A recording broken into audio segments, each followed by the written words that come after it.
Welcome to Crossbody of Work. My name is Evan. I am Javier. And we are starting a 3-part extravaganza, I would say. This is the first part of a 3-part extravaganza. We're covering the career of Mean Mark Calloway. No, it's The Undertaker. It is The Undertaker. One of the most iconic gimmicks of all time. 30 years in the business.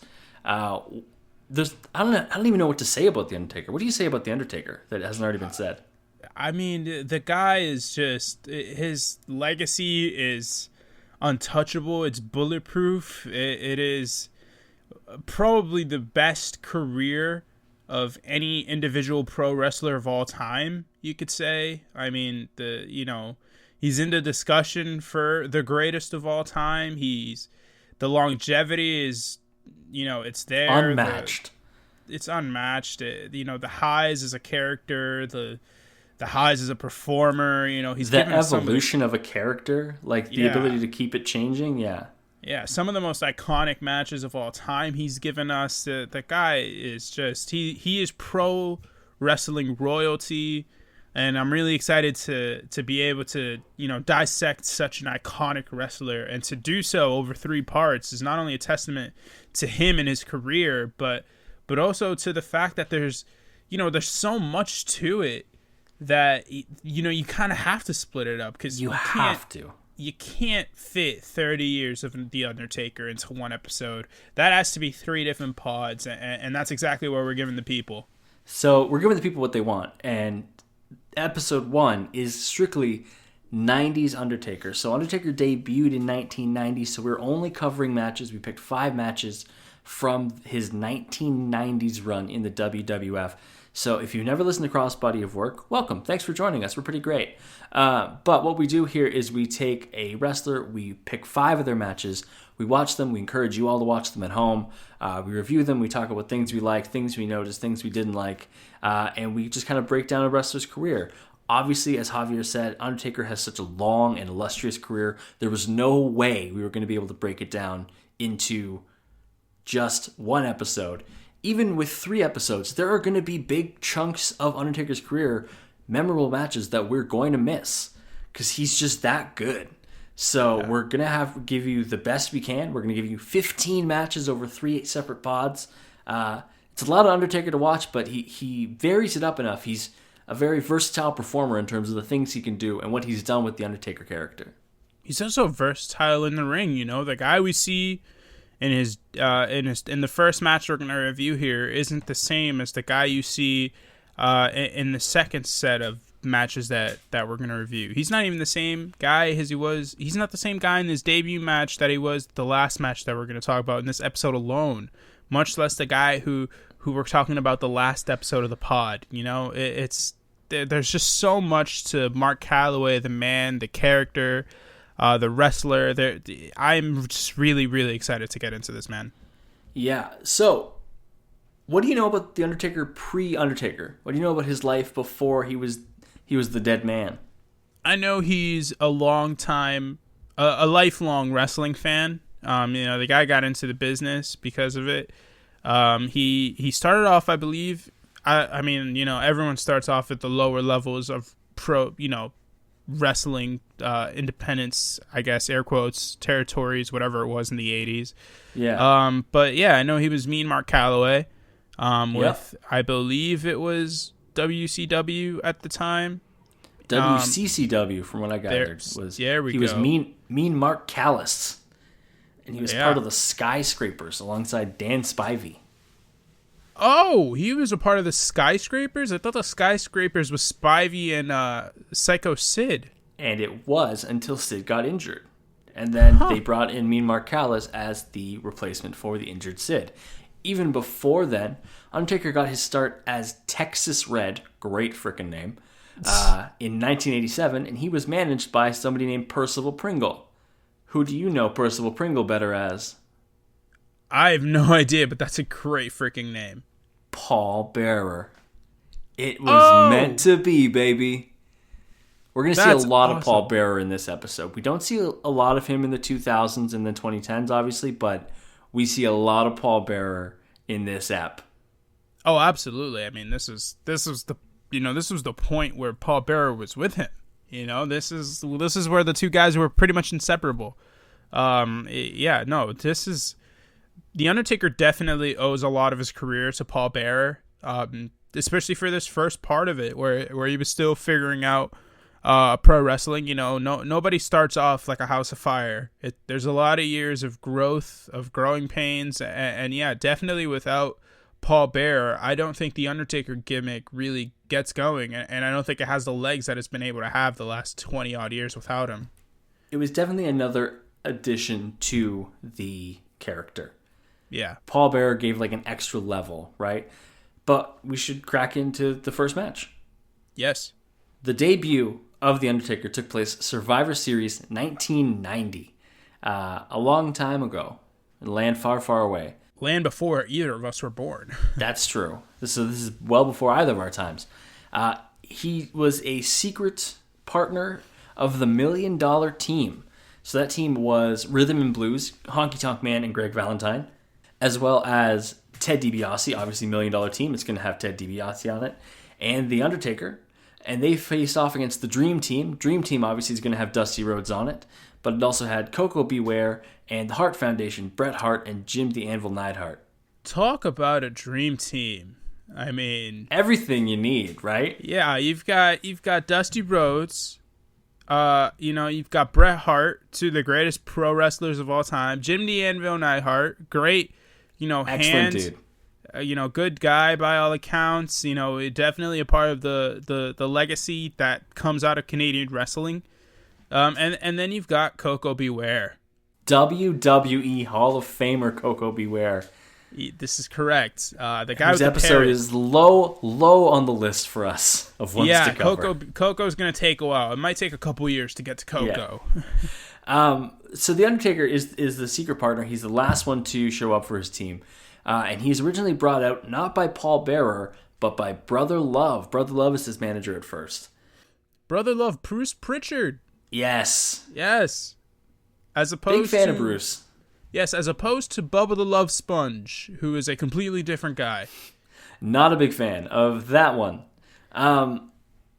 Before even the Undertaker comes out, a couple things. I did not know. So Roddy Piper's on commentary, which is weird enough already. But he mentions that Bret Hart is dedicating this match to his brother Dean Hart, who passed away a couple of days before this match. And, just an extra wrinkle, something I did not know but picked up on from commentary. So, interesting fact. I didn't even know that there was a Dean Hart. A lot of Harts, man. There's a lot of Harts. There are so many. Harts, Neidharts, all the Harts. I don't understand why there's so many Harts. But, yeah, no, that's a cool... I didn't notice that, so that's definitely a cool little wrinkle to add there. Brett definitely kicked ass in this match. He was so good. But I mean that's what you got with Bret Hart. Bret Hart doesn't give you duds; he gives you good to great matches. And when Undertaker does make his appearance, his music is pretty much the iconic Undertaker music that we know. The only thing missing is the gong. Everything else is there. All the beats are still there. Yeah, it's basically, this one is just the bare version of it. It's just really the orchestra. Yeah. Is that the correct? What is the piano thing? It's the organ. Organ, there we go. It's just the organ. It's pretty bare. Eventually as the years come on, they add sort of some bass to it, give it a little background noise, add the gong, obviously, all that jazz. Iconic gong. Spice it right up. But yeah, no, I actually like it when it's just the bare organ. It adds a cool little depth, especially with the Dead Man character. Like, he actually is a zombie here. Like, that is how he's presented, yeah. There's no human element to Undertaker at this point. His debut, and this is a clip I think a lot of wrestling fans would have seen, is him coming through the curtain, and then you hear Roddy Piper scream. I'm gonna let you do it, because I know you like the line. What a ham hock that is! Yeah, look at that side of that ham hock. Like, yeah, there we go. It's so distracting. Piper is... We're going to get to the match. Piper is so distracting on commentary during the match. He is screaming the whole time. That's just Piper. Piper is a super distracting guy, Yeah. Piper is, I feel like if I were to have a pro wrestling character, it would probably be along the lines of what Roddy Piper was, if we're being honest here. Obviously, I'm not a freaking kick-ass, European guy who comes out of the territory of Portland and starts beating on dudes, but like, yeah, I'd probably go along the Roadhouse route that Roddy Piper went down. That's fair. So, what were your thoughts on the actual match? We kind of talked about the entrances and the debut of The Undertaker and how he was brought out. What were your thoughts on the match? Yeah, I mean, I assume that no one at the time in the WWE wrestled the way that The Undertaker did. Not only just like the no selling and the like choking and the guy who's just really scary because he's 7 feet tall, huge, and just physically imposing. I mean, The Undertaker is built here. Yeah. Like, the guy is chiseled out of granite in this match. Not that he isn't in any other stage of his career, but here he is like really in tip-top shape. It's kind of like you see with the early Kane stuff. He's in tip-top shape. I think that's a fair comparison. Yeah, and he's really doing things like what it really gets me is when he does the like exploding clothesline. When I have a new appreciation for that move after watching these matches. Yeah, early Undertaker hits that move so well. The flying clothesline move, so good. It's so good. I mean, he's just, and a guy that big, he does it so quickly. He's so explosive with it. It's just really not something you see. You see it especially doing a lot of, damage in the next match we're going to watch here, because there's such a stark contrast between the two wrestlers. Here it really showed off because, I mean, it's The Undertaker's first match. It's a character they've obviously are investing a lot in early on, so they're definitely trying to shine him up a bit. And he does a great job of earning some heat here. Between Neidhart, he's pretty much like the bruiser of the match. Even Piper's kind of building him up as such, and Undertaker is just like no selling everything he does. Coco comes in and tries to explode on him with speed, and Undertaker's just like, nope. Same thing with Bret Hart. And it's just really cool to see this early iteration of The Undertaker. So many elements of the iconic character are there from the beginning. The music, the dead man appearance, the all black attire, the hints of gray. There's missing the purple. The purple comes later. The cross arms pin, because he eliminates Coco first with a brutal tombstone. Tombstone's already there. The flying clothesline is there, but he uses the hand cross pin. And that's something we associate with The Undertaker. And you would think that these iconic character pieces would be developed over time, but he really had so many of them from the very beginning. And I think that was a really interesting thing to see, is how well defined this character was as they started. It was his first match, right? And he clearly knew exactly what this character was going to be. I thought that was pretty cool.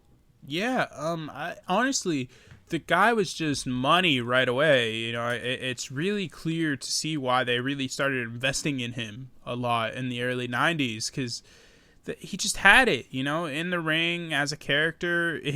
Mark Calloway's commitment to the Undertaker character can't be understated. Commitment to the bit. Yeah, it takes a lot to be able to pull something like that off, especially in this iteration of it, where you're just an undead zombie, to not even come off as cartoony at all. Yeah.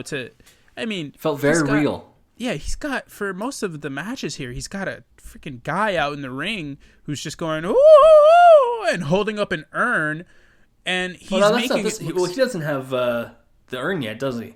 No, he doesn't. But just in later matches that are going to come here, in the iteration that comes in a couple of years, when they're doing that, and you see The Undertaker just serious, he just continues with his matches and he just starts pounding on dudes. He takes something as cartoony as that and he makes it real. It got to the stage where I was like, damn, this guy might actually be supernatural, Yeah, and you could understand fans at the time seeing The Undertaker and be like, I've never seen this before, because he's a big dude. I said his athleticism really shines through in this match. That was the big note I took away from this match. A lot of the character pieces were there, and for such a big guy, he is clearly such a good athlete.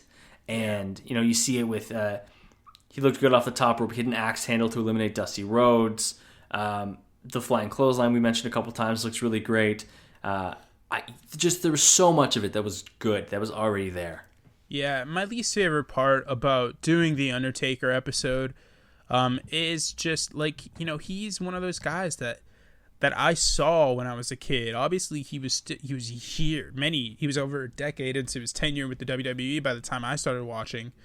But, just to have to see the guy from this stage where he is an athletic specimen in the ring to later parts where he's a very, very good wrestler, just when he figures it all out in the ring and he's able to put on these classic matches, to the end, where he can't really move as well as he used to. He's multiple knee injuries and hip replacements or whatever it is that he got. A very filled out bump card by that point. Yeah, and he can't do it anymore, but he keeps going, and you respect it, but at the same time it's kind of like, man, I think it's time.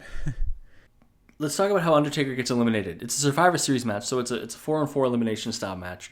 Undertaker gets eliminated by Brother Love, his manager, is taking shots at Dusty on the outside after Dusty gets eliminated. And so Dusty Rhodes, the American Dream, chases him down, and Undertaker, being a good client, I guess, chases down Dusty Rhodes and chokes him out. Yeah. in the entranceway and gets counted out. So Undertaker's out of the match before the match is over. Yeah, and for those who kind of want a visual on it and, either haven't seen the match or just don't really feel like it, I'll just kind of spoil it for you. Think about the Bray Wyatt, mandible claw kind of deal that he has going. But instead of it going in his mouth, he's just around his neck. The Undertaker's just actually choking the guy. Correct. Attention shoppers, we now have taste in the bread aisle. Dave's Killer Bread. That's right, an organic bread that doesn't need 3 spoonfuls of sriracha jam to delight your taste buds. Dave's Killer Bread is a 21-grain salute to the end of boring bread. A brand on a mission to make the most out of every loaf, to rid the world of GMOs and artificial ingredients, and plant the seeds of good in all that they bake. But Dave's Killer Bread has done more than raise the bar on bread. In fact, Dave's Killer Bread was built on the belief that second chances can change lives. When its founder, Dave, the guy with the guitar you see on every loaf, returned to the family bakery after 15 years in prison. Dave took that chance and ended up creating what would become the country's #1 organic bread, while never forgetting his not-so-easy path. That's why at Dave's Killer Bread, they proudly practice second chance employment, hiring the best person for the job, regardless of criminal background. And by the taste of it, things have worked out rather well. Dave's Killer Bread. Bread amplified. Should we talk about the actual finish of the match? Because Undertaker's in there great. with 7 other guys. I'll let you detail the finish. Yeah, so the final two here are Bret Hart and the $1 Million Man, Ted DiBiase. And, there's obviously still some interference outside because Ted DiBiase still has Virgil. He still has his $1 Million crew out there. And Bret's just got no one. And this is 1990. Bret Hart hasn't really... He's 2 years away from being 2 years away at this point from the main event scene. Yeah. So, yeah, he's just a promising upstart kind of wrestler. I don't know how old Bret Hart is, but they're definitely at least a couple of years into the tag team at this stage. So he's kind of solidified in that tag team mold. But you could definitely see the little seeds being planted for him as a solo star coming up soon. The guy is just fantastic. He was throwing, and the fans loved him in this match. Yeah, I mean, I feel like that's more of a testament not only to just Bret, but just to how good of a heel Ted DiBiase was at this time, because the guy was hated. Guy was. Really I love Ted. I love him. Well, it's so hateable. Everything about him is so hateable. The laugh, the money. It's all there. But yeah, anyways, to the finish. Yeah, so they start, they start trading blows. There's a lot of times where you think sort of Bret is going to finally put him away. I thought when he gets him down and then he gets on the middle rope and he does the little, down elbow or fist thing, axe handle. I don't really know what it's called. DiBiase's down, and Brett does a thing which seems really unnecessary. You know, when he pinned him there, I thought it was going to be it. I thought it especially was going to be it when Virgil had Bret Hart strung up on the rope, kind of holding him so that Ted DiBiase can get a cheap shot in, and then Bret got out of the way, and DiBiase hit Virgil, and then DiBiase was complaining to Virgil. It's like, what do you want him to do? And that obviously sets the seeds to their inevitable dissension, which I believe it's the following Mania in 91 that blows up and they have their match. But I have no idea, but that sounds right. Yeah, that sounds correct. So we're just gonna sounds great to me. Yeah, we're just gonna roll with it. Let's book that. Yeah, but the ultimate finish here comes when Bret hits a crossbody that looks pretty brutal, to be honest. It looked like it sucked to take, but you know, Bret prides himself on being the guy who never injures guys, so it honestly wouldn't shock me if it didn't hurt either of them at all. Yeah, but it looked a little nasty. It looked pretty gross, but that was kind of the point, because the finish is that Bret hits the crossbody, but he does it a little too hard, and DiBiase's able to over-rotate, pin his shoulders down, hook the leg, 1, 2, 3. The $1 Million Man wins the match. Which means that The Undertaker wins in his debut, which is pretty nice. I think it was really fun for me to watch this match and see the rest, because you always see the clip of The Undertaker debuting. Yeah. You always see him coming through the curtain, but seeing the whole match in its entirety was really great. I think Undertaker was far and away the most impressive person in the match. I don't think he was the best wrestler in the match. I think that was Bret Hart. Yeah. But in terms of surpassing expectations and believability and the fans buying into it, Undertaker was head and shoulders the best guy in that ring. Yeah, he made everything believable. I mean, the guy used every ounce of his size and strength and, you know, just presence in this. You know, he definitely, you know, you could tell he's a good pro wrestler at this point already. Even if he, you know, isn't busting out your 5-star matches, even if he's not ready. Actually, if I'm being honest, this iteration of The Undertaker right here is 100% ready for the Tokyo Dome, brother. If Bad Luck Fale can do it, so can The Undertaker. But yeah, no, we're at this point where, yeah, he's just like a presence guy. You know, he's just a physical beast. He's obviously no selling, which goes right along with the zombie gimmick that he's got going. And yeah, you know, this is, if I were a wrestling fan, if I were me when I was like 7 years old watching The Undertaker in 1990, I would be enamored with the guy, because, you know, he intrigued me here, and I know what happens with him for the rest of his career. So just having that hindsight and all that wealth of information, knowing what's going to come, and knowing that it ultimately culminates in a pretty kick-ass boneyard match, it's pretty dope. I did like the boneyard match. I thought it was very fun. Let's go right to the next match, which is 1 year down the line. It is Survivor Series 1991. It is the first ever singles match in WWF Survivor Series history. There had been no other ones before this. Hasn't the Survivor Series been around since 1988? So this was the fourth or fifth Survivor Series? Fifth Survivor Series, I think. I think it started in 87.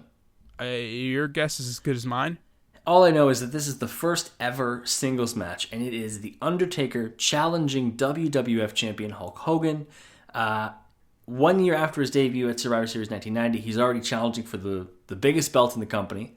And this is the first appearance in our list, at least, of the iconic duo of Undertaker and Paul Bearer. Yes. Oh, it's so good. It is.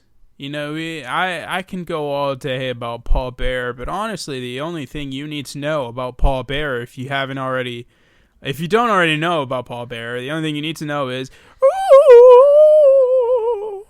That's it. Paul Bearer has, in this match specifically, the most comical eyebrows I've ever seen on a human being in my life. They look like they're drawn on with like a thick Sharpie. They're way too high, and it just adds to his constant appearance of bewilderment. He's such a good extra level to this character. It's such a good addition. He just looks like the dad from the Addams Family, but like you throw on maybe a couple 100 pounds. It just looks hilarious. I love Paul Bearer. I really do. He's a great promo. He's the perfect person to put with The Undertaker. I genuinely don't think there is anyone from any era that you could put alongside The Undertaker that could have made it work as well as Paul Bearer did. You can take your Paul Heymans, you can take your Bobby the Brain Heenans, you can take your Sensational Sherrys, all the great managers you can think of from any company, any point in time. I don't think anyone can do a better job than Paul Bearer did with The Undertaker. Some managers work with whoever, or with multiple different types of clients, right? Paulie Dangerously did the Dangerous Alliance, and now he's, of course, known for Brock Lesnar. Yeah. Bobby the Brain Heenan had a bunch of good clients. Yeah, most notably Ric Flair. Paul Bearer and The Undertaker are that perfect match, that marrying of manager and talent, right? They're the perfect pair.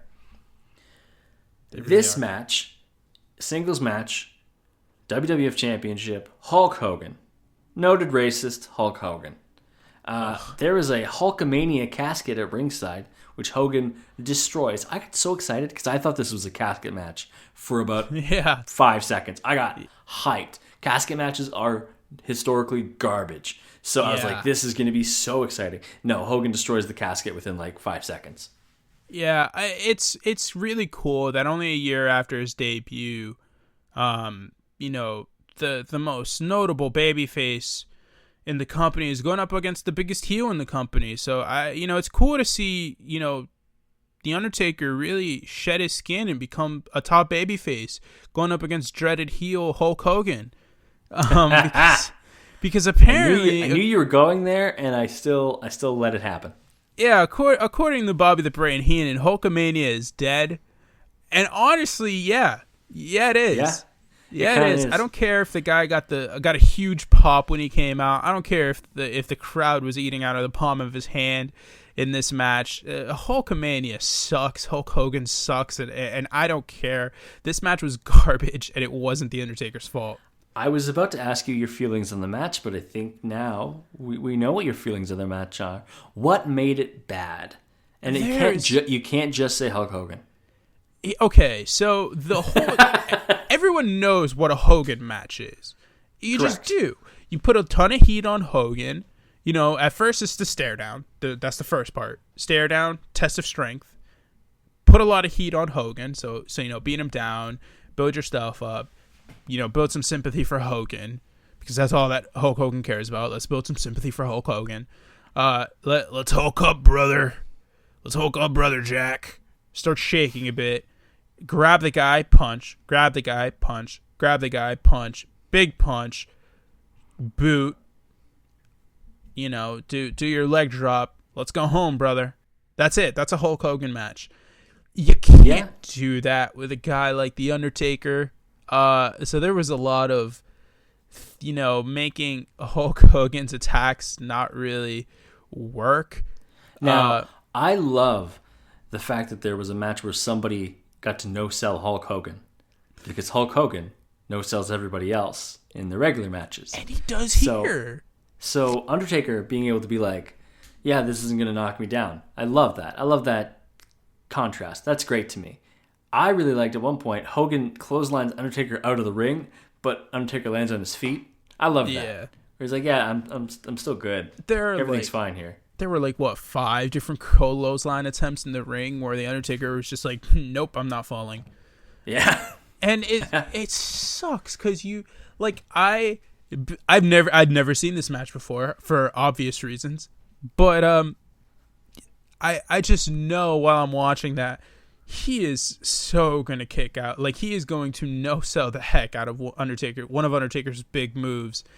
And would you look at that? It was his finishing move that he no-sells completely. Commentary makes a point of saying no one has ever gotten up from the tombstone. Before they can finish the sentence, Hogan has started to do his stupid hulking up thing.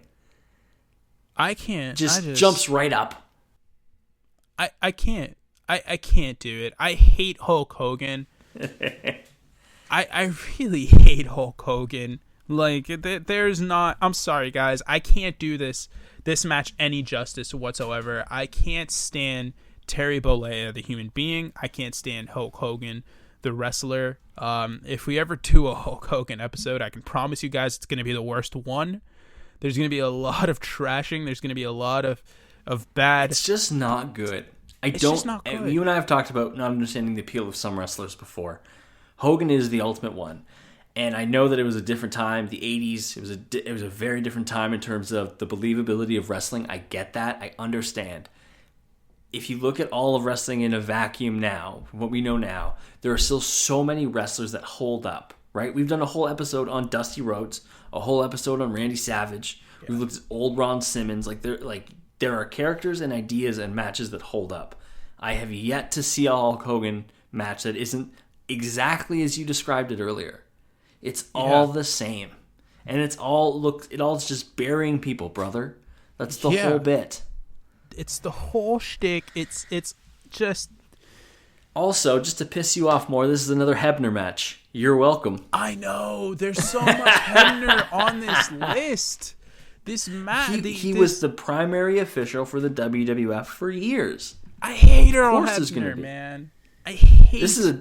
It's a double dose of your favorite things. Let's talk about some things that were decent in the match, mainly The Undertaker and Paul Bearer. I love Paul Bearer distracting the ref. He did a lot. Yeah. And choking Hogan while he was down. Great. I love when, clearly not good wrestlers... clearly not physically imposing managers. That's the word I was looking for. Get their hands on wrestlers because it's the most chicken shit thing in the world. I think it's my great. Favorite thing that Paul Heyman did. It really was. My favorite. You mean Paul Bearer or Paul Heyman? Paul Heyman. Paul Heyman when he was Paulie Dangerously with the big phone. With the big cell phone. Yeah. Yeah. My favorite one is probably. I mean, there's kind of no comparison with this guy. Like the best, non-physically imposing manager to get physical with people is obviously Jim Cornette with his tennis racket. It just is. Yeah.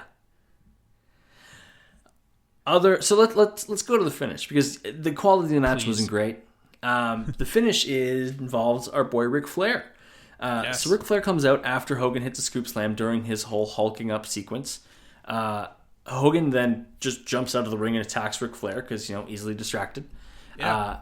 It leads to a big boot. Hogan goes for the leg drop on the inside, but Bear pulls Hogan's leg. It allows Undertaker to get up. Flair puts the chair in the ring.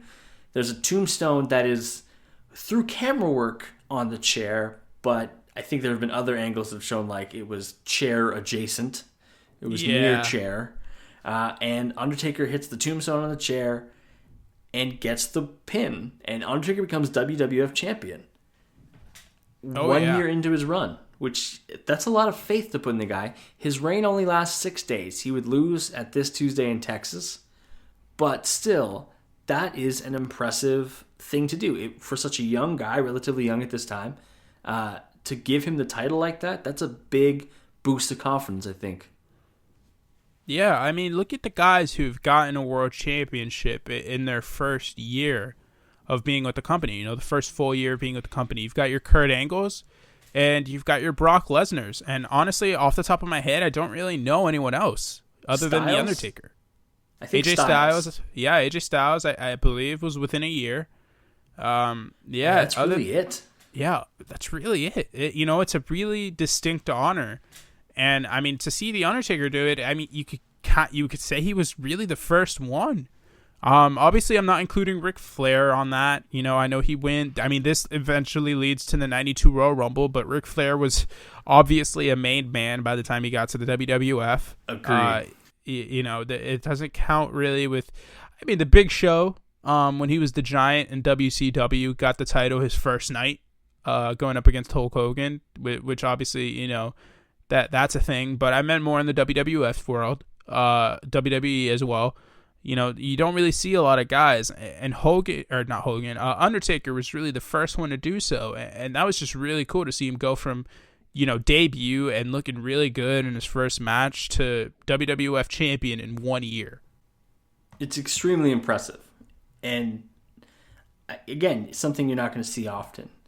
It's kind of a shame that his first WWF Championship reign lasted so short. It was such a short amount of time, though it did lead to the 92 Royal Rumble, like you said, so we can't complain that much because the Royal Rumble in 1992 is really excellent, and we have a bonus episode about it. You should go listen to it. It's pretty great.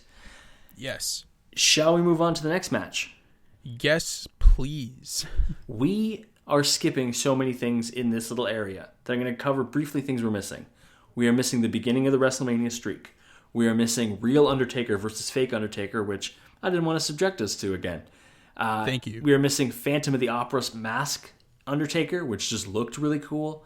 And we're jumping all the way to 1996. We've got a Buried Alive match against Mankind. Now, had you ever seen the Buried Alive match before? I want your thoughts about it before we hop into kind of background about it. Yeah, I've seen it before.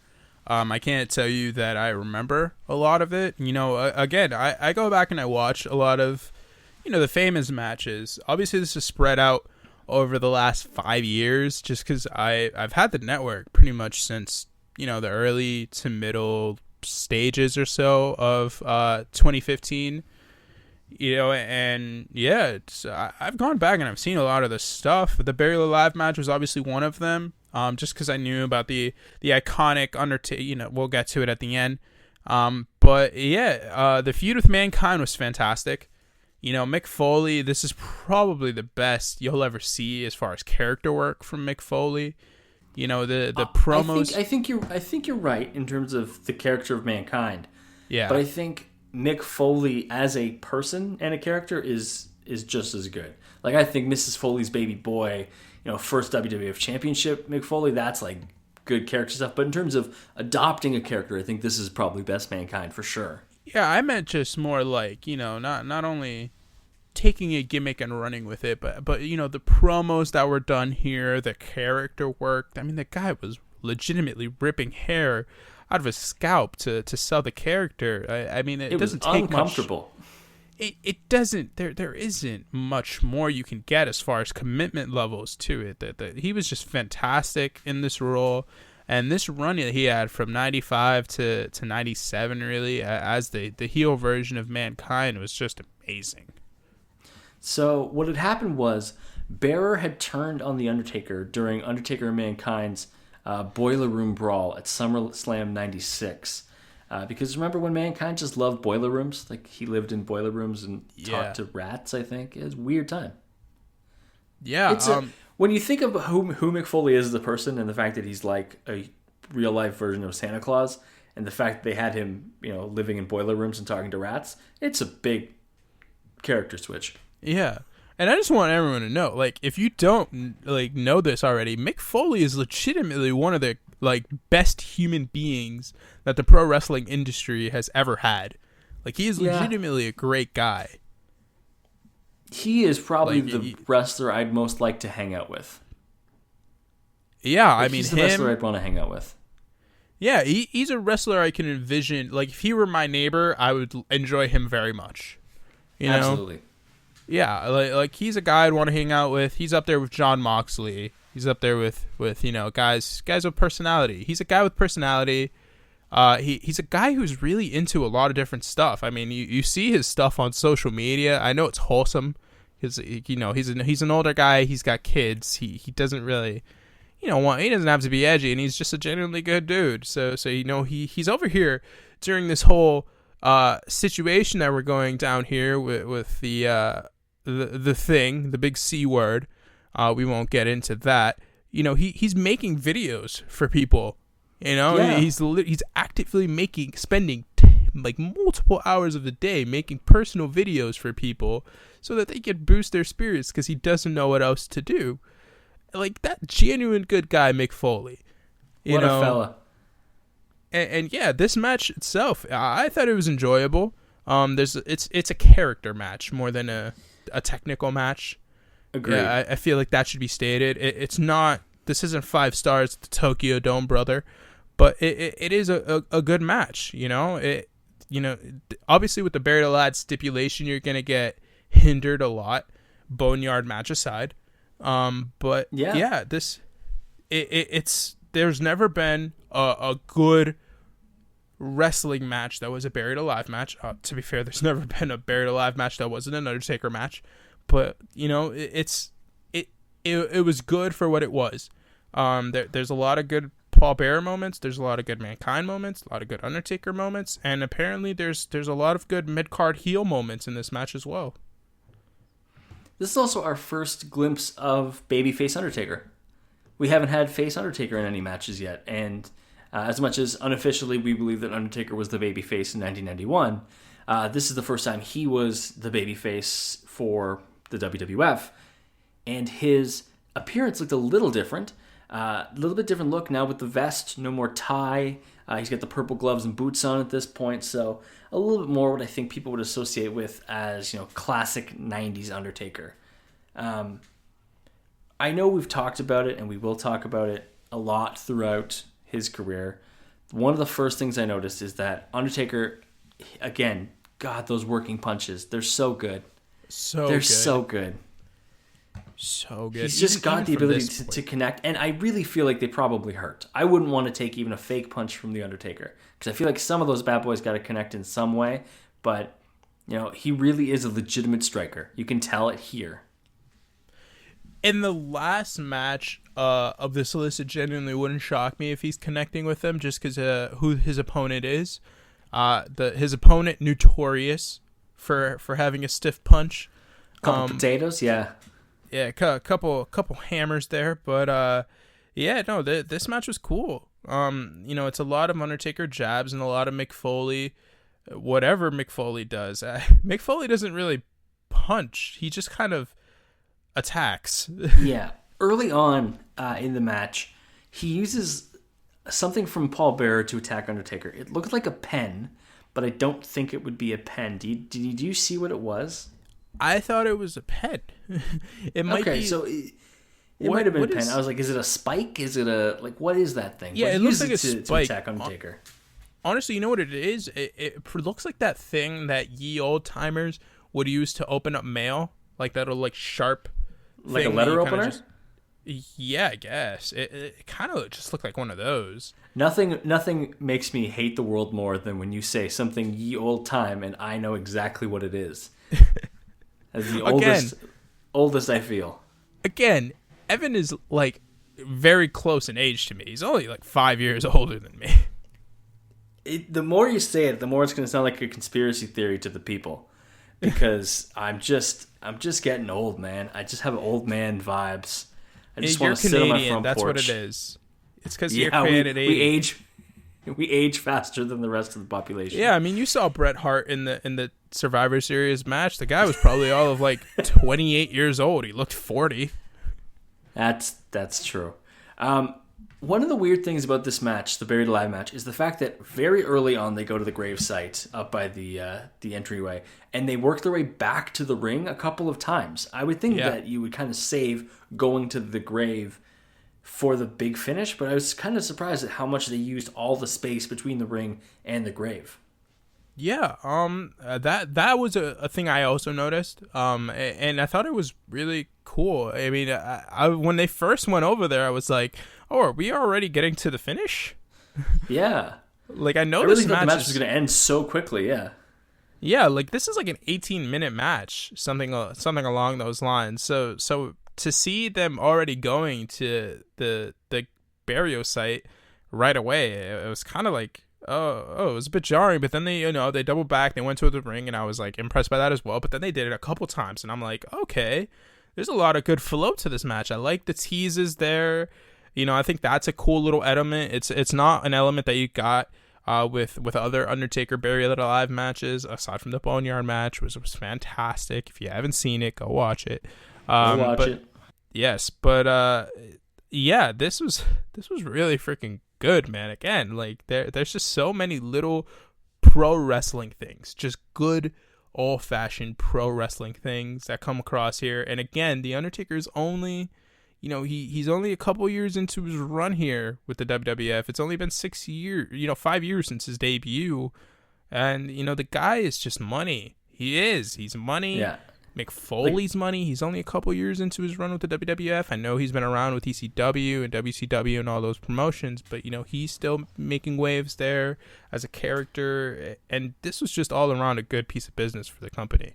I think Buried Alive is one of the first pieces where you can tell WWF was willing to invest a lot in The Undertaker, because it's a whole new match type, and it's pretty much for him. And it wouldn't be the first time he gets his own match type. We're going to get to a big one coming up next. But you can tell that WWF is willing to try new things with The Undertaker and are willing to kind of experiment with what his character is really allowed to do. Yeah. And so that's what allows him to have such a strange match like the Buried Alive match and make it work. A lot of good weapon work in this match too. Yeah, the chair. Yeah, Taker with a chair leg drop onto Mankind's head that looked really painful. And look, Mankind has taken many more bumps in his life, and we're not going to cover the match. We're not going to cover the Undertaker Mankind Hell in a Cell match because I think it's one that people see a lot. If you want to watch 25, 30 odd minutes of pain, go watch that match. It hurts. It hurts to watch. Yeah. But this match, some good weapon play. Yeah, some great weapon play. I'm not a sadist, but I do like it when some good matches are involve weapons here. I thought they just did a great job of taking all the elements available to them and using them. I mean, there's a lot of they just used everything at their disposal, and I thought that's why this match was really good. They took advantage of the space that they were given. They went to the burial site. They went in the rampway. They went in the ring. They went around the ring. They went under the ring. They used a lot of stuff that was really important. And I thought commentary was money in this match and really, bringing to words what was happening and sort of furthering along both characters. It was a really good match. Again, I can't understate how good this match was. Especially for a Buried Alive match. Yeah, especially, honestly, it might be the best Buried Alive match. It's this or the Boneyard match, man. Take your pick. Yeah, I'd say it's one of the two. At one point, Mankind gets chokeslammed into the burial hole, and the crowd pops hard for manual labor because the Undertaker starts to bury him. Now, I guess they needed to reach a certain level of buried to be counted as Buried Alive, because while Undertaker is attempting to bury Mankind, the Executioner arrives. Who's the Executioner, you ask? It's Terry Bam Bam Gordy in a mask. Well, like a hood, really. And he is a new client as well of Paul Bearer's. And he absolutely smokes Undertaker in the back with a shovel. It sounds extremely painful. Yeah. Another one that we talk a lot about, those bumps that you can't fake. This is one that I don't think you can really prepare for. And he got smoked with a shovel. Undertaker then ends up in the grave instead because they pull Mankind out. And then it's all the mid-card heels into the pool. Everybody comes out to bury the Undertaker. Yeah, you've got your Gold Dust. You've got your Triple H. I forget who else was there. Those are the only guys I noticed outside of the Executioner. Pretty sure Bradshaw's out there. Yeah, I think he was one of them. Yeah, Bradshaw is one of them. Just a bunch of mid-card heels. It's like essentially if the Boneyard match happened, and then you just see like Mojo Rawley, all the guys in the mid-card, Andrade, Garza, just a bunch of random Austin Theory.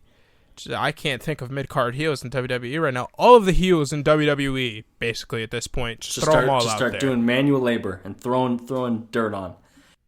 Yeah, pretty much all the heels except Seth Rollins. There you go. Pretty much. They all bury the Undertaker. Burying him takes a very long time. Like, you can hit the 10-second button on the WWE Network like 7 times, and he's still getting buried. It's very weird. I want to know what the threshold was, because there's no marker to indicate it. He looks buried enough. But at one point, Thunder rumbles, and it spooks off all the mid-card heels except the Executioner. So it's just Mankind, Executioner, and Paul Bearer out there. And then the iconic, goofy, but also iconic shot. There is a lightning strike that hits the grave, and the Undertaker's purple-gloved hand emerges not from where he was buried, but from right in front by the grass, and just keeps doing, claw motions and grabbing.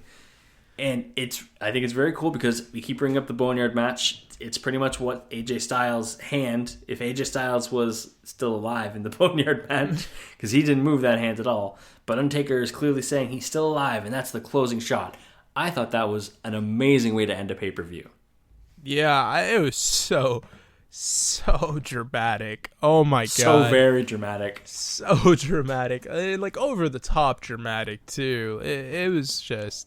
This Mother's Day, treat mom to healthy, glowing skin with Osea's limited edition skincare sets. Osea has been making clean, seaweed-infused products for nearly 30 years. Their advanced eye care duo brightens and firms skin around your eyes, while the Golden Glow Body Trio nourishes and smooths skin all over. They both come in giftable boxes with savings up to $46 and free shipping for a limited time. Go to OSEAMalibu.com and use code MOM for 10% off your first order site-wide. So I loved it. I really did. I'm all here for the drama. You know, as you guys know, I'm just here for the drama. I love the Lana Rusev, Liv Morgan, Bobby Lashley storyline. I was here for the tea. I was here for the drama. I know Evan's dying of laughter right now. He was not expecting that name drop to go in an Undertaker podcast, but it did. It happened. And, I just love that you say you're all for the tea. Yeah, I'm big. Yeah. I'm big here for the spice, man. You know, this is all what we're tea, here for. All shade. Yeah. Yeah, you're here. Listen, you're here for the good quality pro wrestling. I'm just here for the tea, man. I love this shit. Look, I'm here just to point out random shit in the crowd. I don't know what you're here for. That's my gimmick. You're here for the eye test and pointing out the things that no one will notice when they watch this match. But I'm here for the comparisons to New Japan and the random references to current age pro wrestling and pretty much anything from mid-2000s to now. And you, the listener, are here for all of this nonsense. So that covers the Buried Alive match. I thought it was a good match. Yeah, like you said, probably the best Buried Alive match outside the Boneyard match. Yeah. And honestly, obviously, I'm not going to automatically say that the Boneyard match is the best one. I think there is a discussion to be had between these two. I can't form an opinion personally just because I think those are just two very different type of matches, even though they fall. I think it's hard to compare type. the Boneyard match to anything because of its cinematic quality.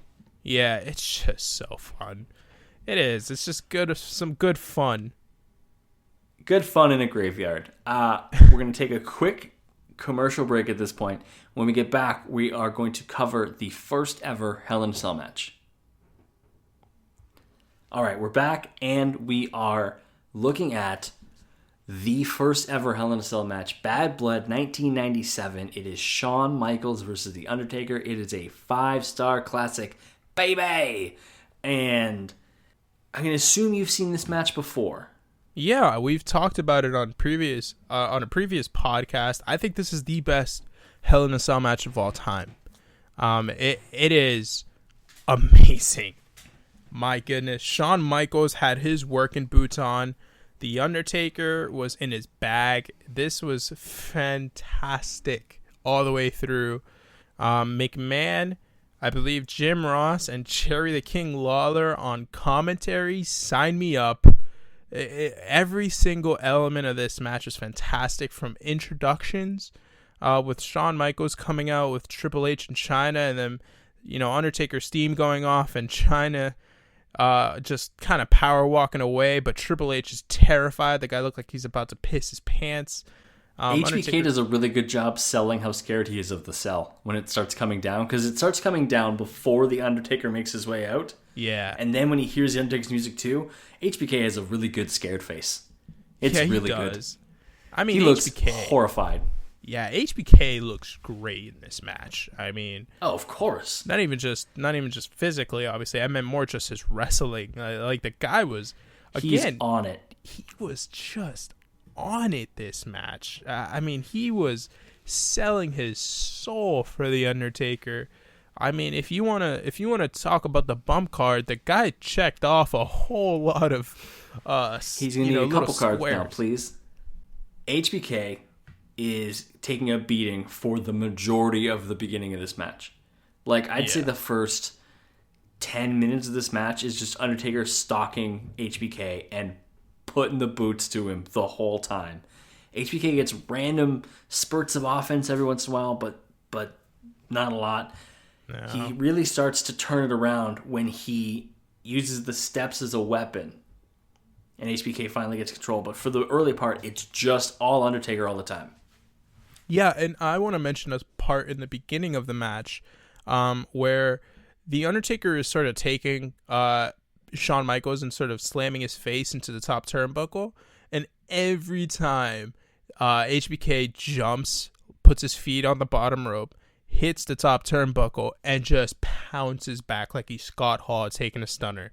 It is amazing. I mean, the guy early on in the match was sounding like it was the Hulk Hogan match from SummerSlam 2005, except he was taking it serious. Like he wasn't trying to make the Undertaker kind of look childish. The guy was legitimately selling for him, and he was just making the Undertaker seem like a monster. And honestly, for most of the match, I believe that the Undertaker was a monster. The guy looked unbeatable. If you compare the two, the height difference was staggering. The physical differences between the two guys were staggering. Obviously, HBK's record by this point is flawless. The guy's the European champion at this time. He's a multiple-time WWF champion, multiple-time Royal Rumble winner, multiple-time WrestleMania main eventer. But yeah, he's also the top guy in the company. You know, he's the face of DX. This is before Austin really reached his pinnacle. So yeah, we're getting to that stage. We're a month away from Montreal. Just before the Montreal Screwjob, yeah. Yeah, this is HBK's company here. Which, if you're wondering, they do teach the Montreal Screwjob in Canadian schools. It is known as one of our biggest national tragedies. Oh, is it? Because I would assume it was the opposite. Because Brett screwed Brett. Heel turn. Looking at the match, there's like the different sections of it. There's the Undertaker dominated, then there's the HBK shine that comes in the middle. But then things really start to get interesting when Undertaker, I think he back body drops HBK over the top rope and onto a cameraman at ringside. Yeah, which really opens things up because then HBK beats the absolute shit out of a cameraman, but it's all for a good reason. He was like stomping on his head, and he looked real fierce. Like it looked vicious. But the reason he has to beat the crap out of cameraman is so that there is a reason for Sergeant Slaughter, who was commissioner at the time, to open the cell door. And HBK takes full advantage of that one, runs right out of there. He hits a sweet chin music to Undertaker, who sits up immediately, which people will say, like, isn't that similar to Hogan's thing? No, it's not. It's not, because he doesn't all of a sudden become an invulnerable monster afterwards. Yeah. The Undertaker does his sit-up, no sell. He doesn't do it every match. He does it on special occasion. This match is undoubtedly a special occasion. And yeah, even after the fact, he's still vulnerable. He hits him with another sweet chin music. The Undertaker's probably out for count. You know, you can pin him 1, 2, 3. But yeah, this HBK hits the sweet chin music, and then, like you said, bolts for the door because he is ready to get the hell out of there. Because that was the whole thing. Is Undertaker really wanted to get his hands on HBK, and the Hell in a Cell was created because there was no way for him to escape. Right? They had an issue at SummerSlam. HBK was the ref. He cost Undertaker the WWF Championship by hitting him with a chair shot meant for Brett. And then there was a double DQ at their last number one contenders match. So this was Undertaker getting his hands on him, but HBK escapes. And then we get to the top of the cell. Yeah, so they start beating around each other at the bottom of the cell, and then HBK obviously makes a beeline straight for the top to get away from him, and then business gets a going. I forgot that they went to the top of the cell. I have seen this match before. I did too. I forgot that they go to the cell in this. And when they went up there, I was like, oh my God, does HBK go through the cell? No. There's a back body drop on the top. There's a power slam on the top, really. And then HBK tries to climb down the other side, closer to the announce tables. Yeah. And Undertaker just like steps on his fingers or kicks him. I don't remember. I think he steps on his fingers. I think he steps on his hand. And then it forces HBK to dive off, essentially fall off, right through an announce table.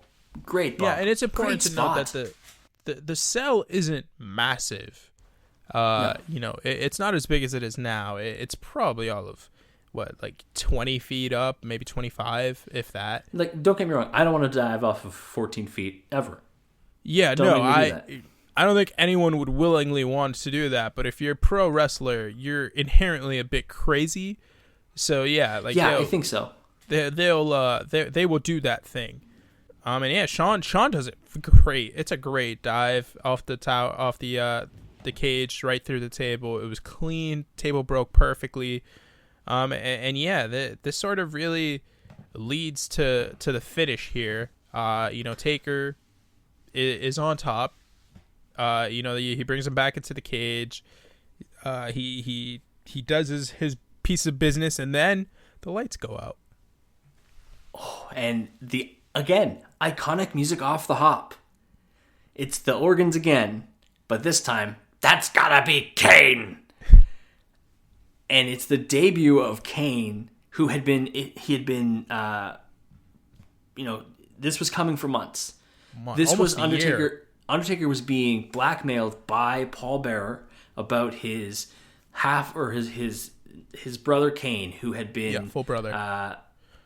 Who had been left in the fire that Undertaker started that burned down their family morgue, or not morgue, not cemetery, morgue. Yeah, that sounds right. I think it's morgue. Where they keep the dead people. And killed his parents, and that it turns out Kane survived and was being raised by Paul Bearer, and it was this big secret and Undertaker's big shame. And then Kane comes out, and immediately I think everyone is sold. Kane looks so cool. $1 million. The mask works. The red, works. The guy looks like a freaking tank underneath the suit. You could just tell. And like I talk about the wrestlers' physiques here because honestly, it is important. It does add to it 100%. Especially if you're Kane monster. Came out there, if Kane tried to debut with like a big pot belly, it would not look the same, right? Yeah. If you're telling me Kevin Owens is Kane, no offense to Kevin Owens, fantastic pro wrestler, he just doesn't work in that role. Like he is Kevin Owens. It doesn't feel the same. Yeah. He's not Kane. Kane rips the friggin' doors off the cell. He does it viciously too. Like first try, just boom, done. Rips the door off. Gets in. The lighting is red now. Yeah. Red lights make wrestling fans infuriated right now because of The Fiend, and rightfully so. But this is when red lights were cool because we had never seen it before, and it wasn't for a full match. So Kane comes out. The lighting is red. Again, another bit of the WWF having everything for a character off the hop because Kane already has the 4 turnbuckle flames, and he does his whole bit where he makes the flames come out. And it startles the Undertaker, and then it's a big tombstone. Kane on Undertaker, where he holds him for a long time. Yeah. Okay, so this kind of confused me here, because he sort of turned in one direction, then turned back, and then turned the other way, and then turned back to the hard cam. And honestly, I don't know if he did that for like a dramatic effect, or if he was genuinely lost as to where he was supposed to be looking. I think part of it was like he kept turning, and then he's like, I'm supposed to be facing the hard cam, so he just kind of kept doing it, and it was like, hard cam, okay, we're good. But yeah, one huge tombstone, Undertaker's out, HBK, with great ring awareness, because he's HBK, and he has wonderful ring awareness, crawls over to get his hand on Taker for a 3 count, which then gives Shawn Michaels the title shot at Survivor Series, and we all know how that went in 1997. Yeah, so it leads to the greatest Canadian tragedy of all time. It's up there. It's definitely up there. But what a debut for Kane, and honestly, just a great match that Undertaker has a big part in. I mentioned it earlier on the pod. Shawn Michaels was king in the company at the time. He was kind of a not ideal person to do work with at this stage of his career. So to see him really, give a lot of shine to a guy like the Undertaker.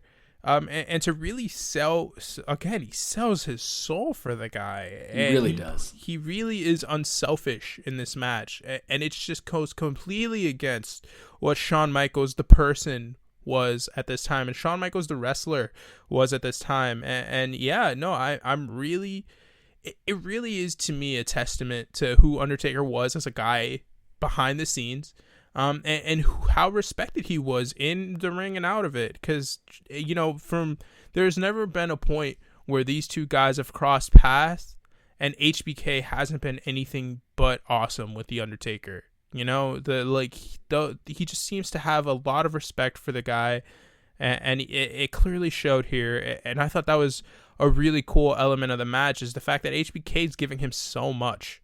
He doesn't do that for people. Doesn't do it for everybody.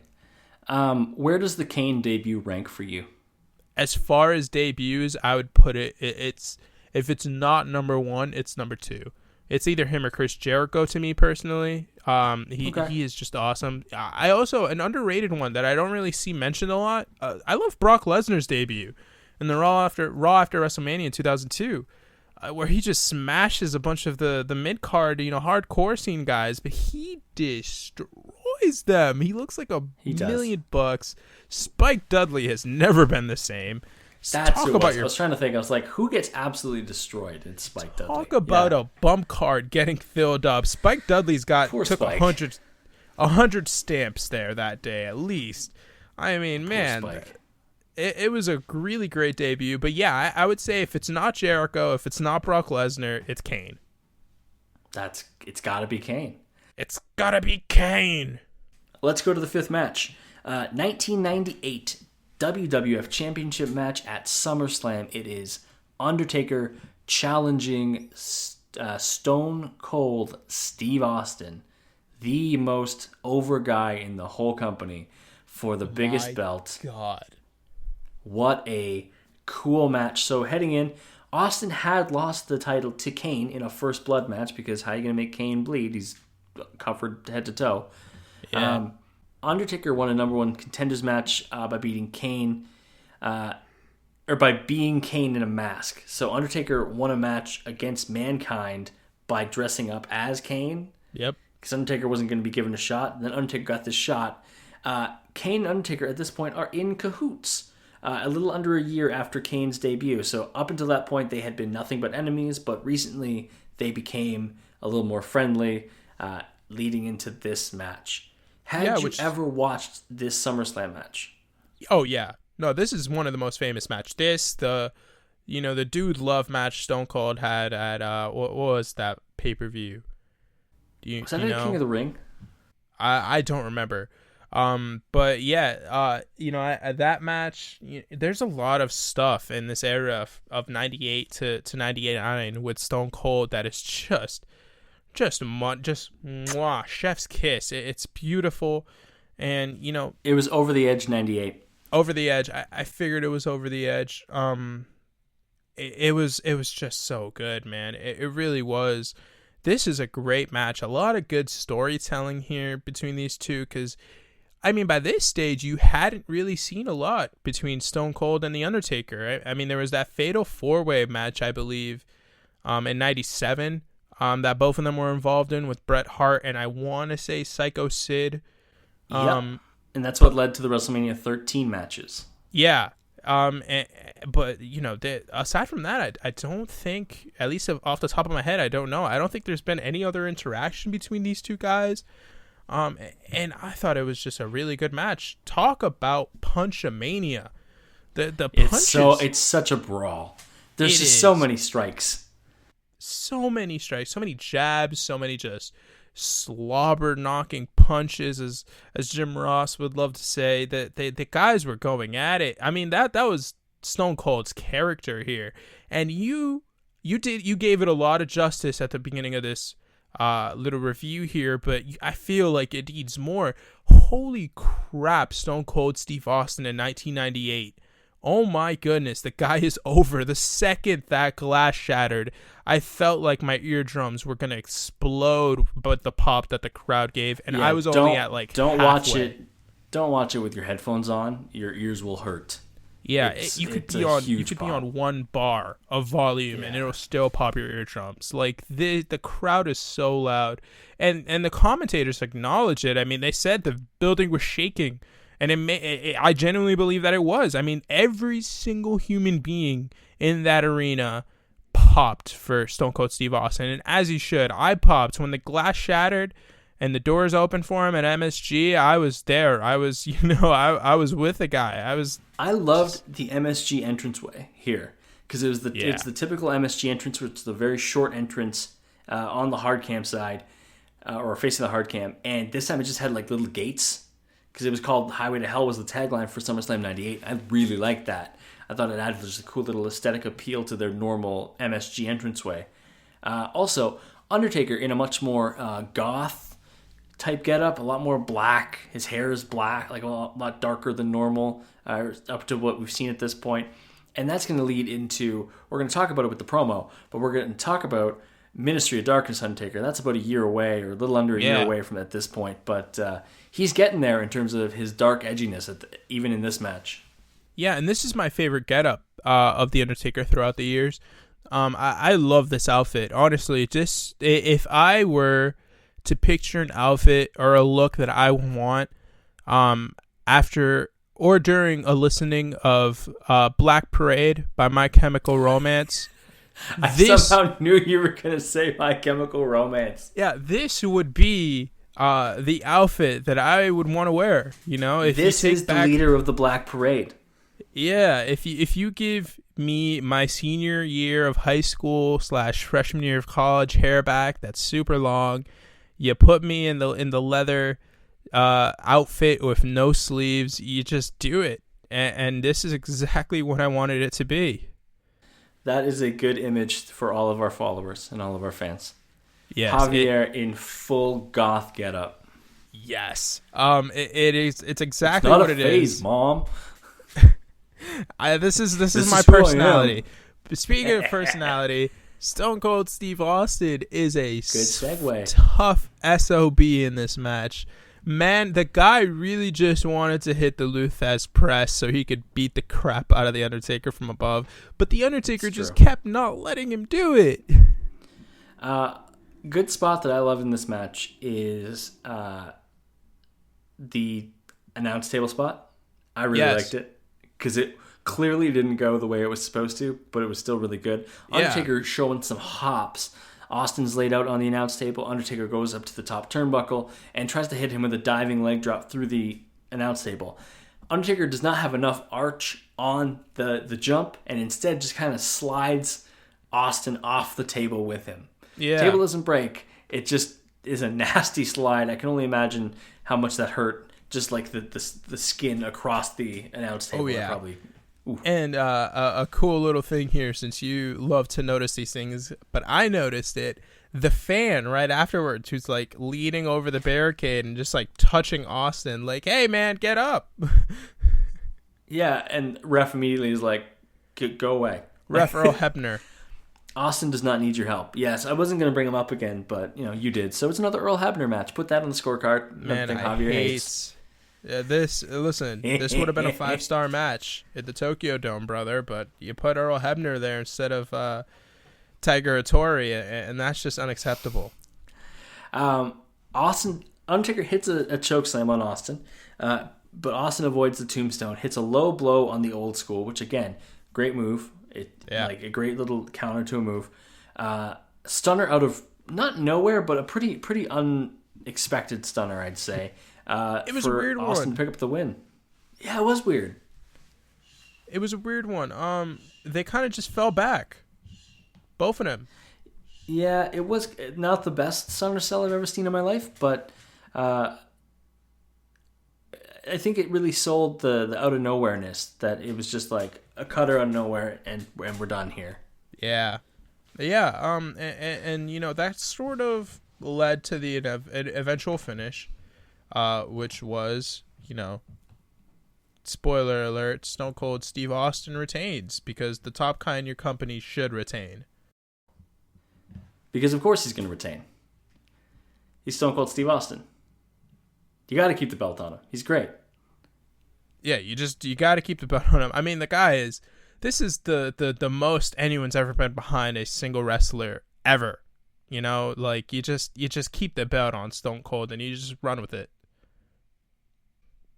Yeah, again, I can't undersell just how freaking over Stone Cold Steve Austin is at this stage of his career. Like, the man is quite literally printing money every time he comes out there. It's amazing.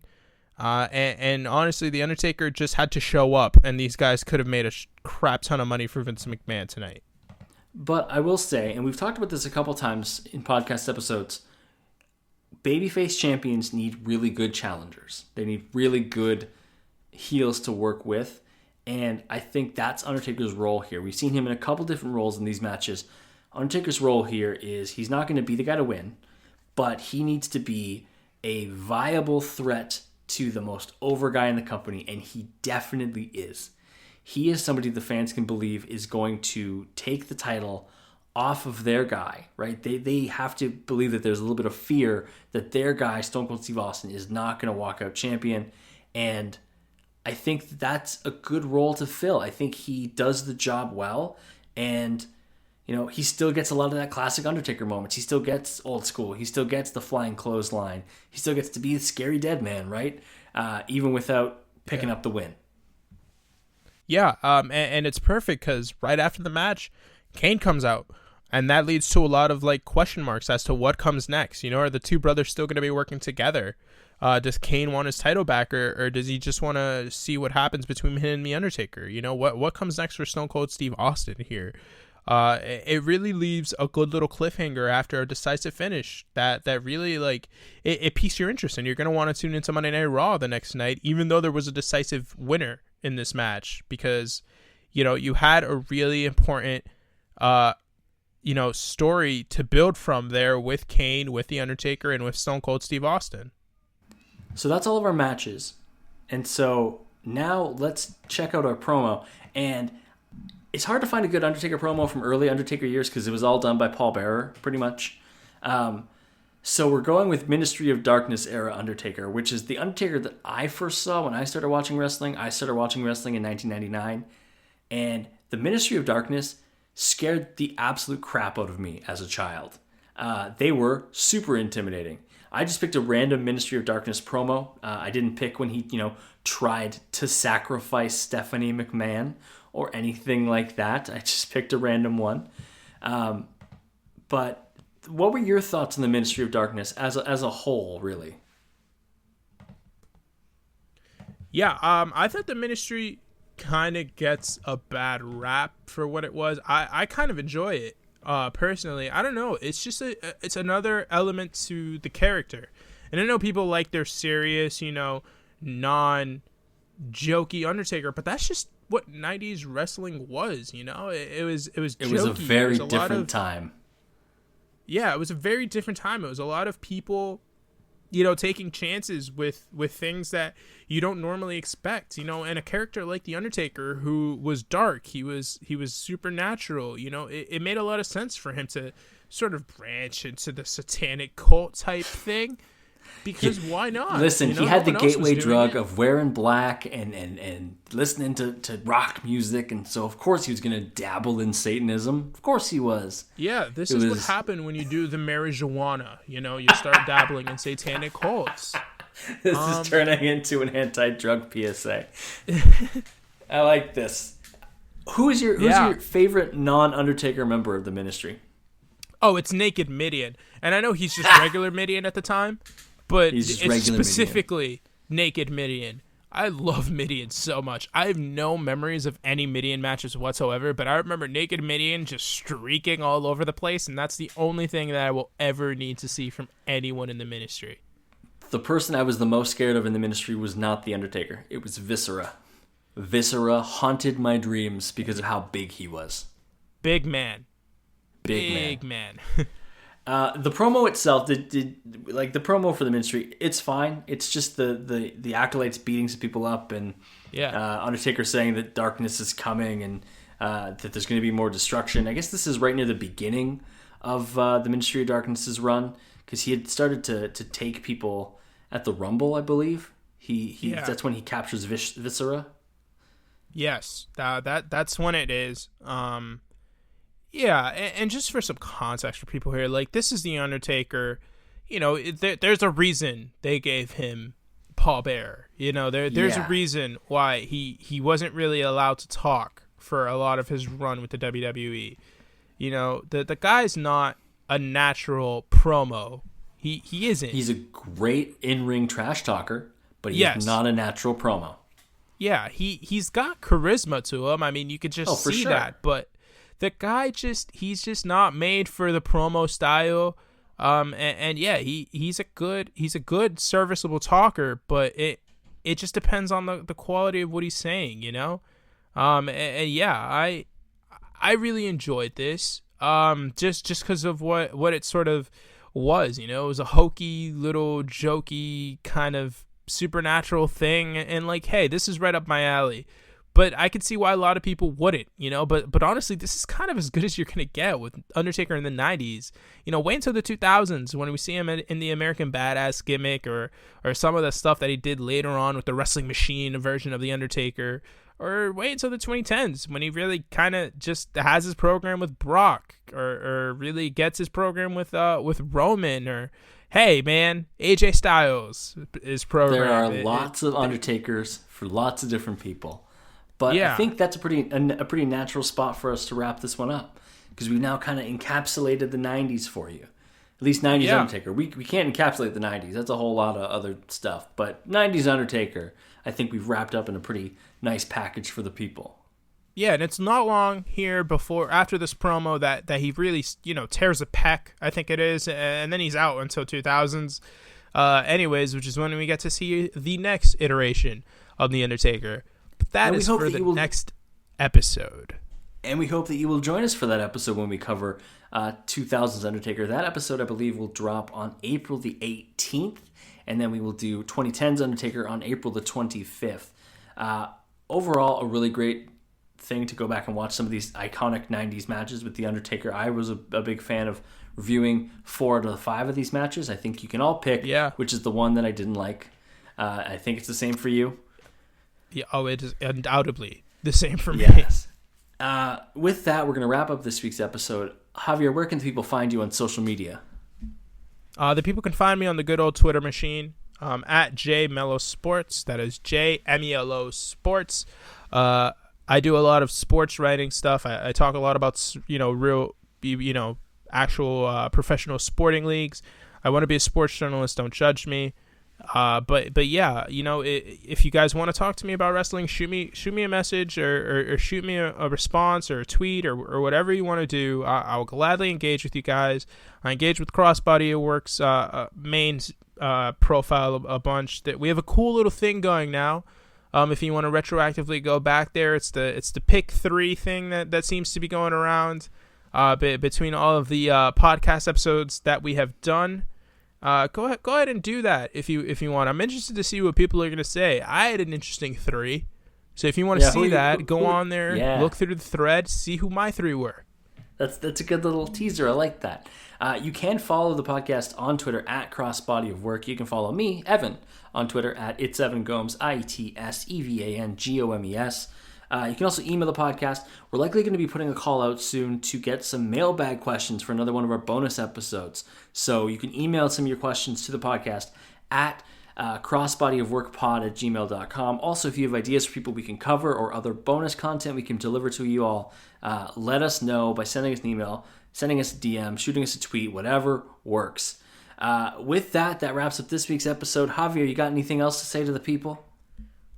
You know, I'm over here digging holes and taking souls, according to good old Undertaker. But we'll see you guys next time. Evan, it was a pleasure talking about this iteration. It was a pleasure talking about this iteration of The Undertaker with you, man. And let's just, fingers crossed, there's no more Hulk Hogan on this list. Oh, and there won't be. Thanks for joining us, everybody. We'll catch you next time. See you guys.